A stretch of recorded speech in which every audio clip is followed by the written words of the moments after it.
हां, बरोबर आहे. नकली एक व्यक्ती आहे, राजू अशोक पटेकर म्हणून आरोपीचं नाव आहे.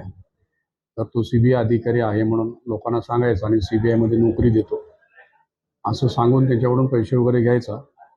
अशी तक्रार प्राप्त झाली. त्याप्रमाणे त्याच्याकडे पूर्ण व्हेरिफाय केलं, कागदपत्र वगैरे पडताळणी केली आणि त्यानंतर त्याच्यावर आम्ही BNS 318, 319, 340, 336 आणि 204 प्रमाणे गुन्हा दाखल करण्यात आलेला आहे.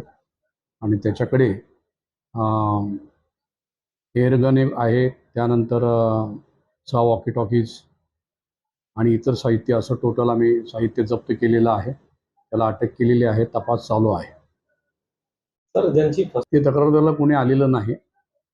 तक्रारदार आल्यानंतर पुन्हा तपासात त्यांचा सहभाग करून घेण्यात येईल आणि पुढची कारवाई करण्यात येईल.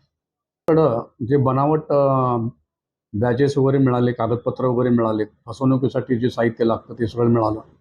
त्याचं पूर्ण शहानिशा केली, पडताळणी केली आणि त्यानंतर मग गुन्हा दाखल करण्यात.